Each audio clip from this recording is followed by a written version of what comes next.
د علیمہ خان په بټگرام کې هم یو ډیر غټ استقبال شوی دی. علیمہ خان اخر د عمران خان لپاره راوتلی دی. جی علیمہ خان پیلم منیر ته تللی و چې هلته هم عوامو ډیره غټه مینه ورکا، په سوات کې هم عوامو ډیره غټه مینه ورکا، ایون په مردان کې هم ډیر ګڼ شمیر کې د پی ټی آی کارکنان علیمہ خان لپاره راوتلی وو. اوس په بټگرام کې هم علیمہ خان ته یو زبردست استقبال ملو شوی دی، یو زبردست پروتوکول علیمہ خان ته په بټگرام کې هم ملو شوی دی. علیمہ خان صرف اور صرف د خپل رور د پر راوتلی دا چې علیمہ خان کوشش دا دی چې د پی ټی آی کارکنان مطمئن کی، د پی ټی آی سپورټر مطمئن کی، ځکه د پی ټی آی چې څومره هم سپورټر یا کارکنان دي نو هغه د لیډرشپ نه مایوس دي.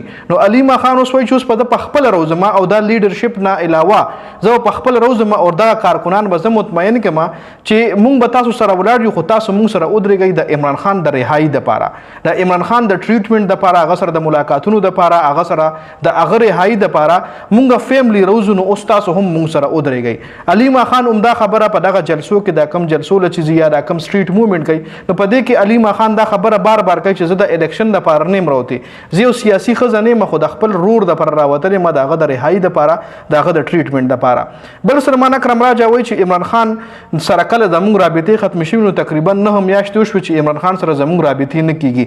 نو د پارټۍ چې څه فیصله هم وي هغه زر نه کیږي، مختلف رایې پکې مخې ته راځي. مخکې به عمران خان فیصله کوله، په 2 منټو کې به د عمران خان فیصله قبلېده، هر چا به د عمران خان فیصله ایکسپټ کوله. اوس چې پی ټی آی پارټي کومه فیصله کوي نو پای کې مختلف رای راځي او هغه فیصله مونږه زر نشو کولی.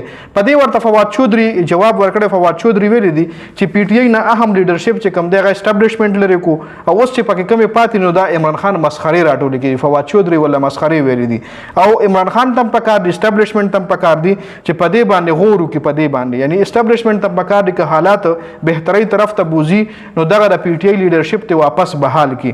بل مریم اورنګزیب ویلی دی چې مریم نواز صرف په 2 کالو کې 2 لک خلکو ته کورونه ورکړ، 2 لک خلکو له کورونه ورکړل. نو لکه دا خبره تاسو منئ چې مریم نواز په 2 کالو کې 2 لک خلکو له کورونه ورکړي دي، او هغه کوم خلکو له ورکړي دي او کوم ځای کې ورکړي دي نو هیڅ چا هم دا پته نشته دی چې پیریانو ته ورکړي دي او دغه کورونه په هواري په ځمکه خو چاله نه ښکاري. ځکه مریم نواز خو چې د اوبو بوتل هم چاله ورکوي نو په هغې باندې د مریم نواز تصویر وي. د اوبو بوتل څه کوي چې د بریانۍ هغه څه ورکوي یا نور هم داسې لکه اوس محرم کې ایسته تقسیمول نو په هغې باندې د مریم نواز تصویر و. ایون یو ځای کې باترومونه جوړ کړل شوي نو په هغې باندې د مریم نواز تصویر لګېدلی و. نو آیا مریم نواز به چاله کور ورکوي او مریم نواز به د هغې تصویر نه لګوي، یا مریم نواز چې کومه چابي ورکوي د هغې څه فنکشنز څه نه دي شوي؟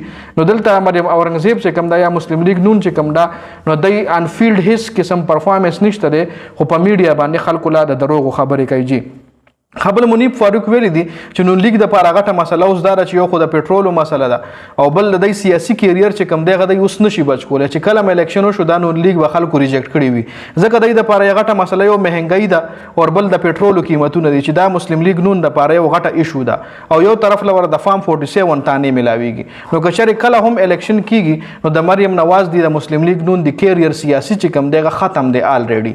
دا منیب فاروق ته چې د همیشه د دې په فیور کې بیانات جاری کړی دي. نو چې دا کم بیان کړو دا حقیقت خبره ده. جی نو د مسلم لیگ نون سیاسي کیریر تقریبا ختم دی، خو چې کله الیکشن وشي هغه فیر طریقې سره وشي.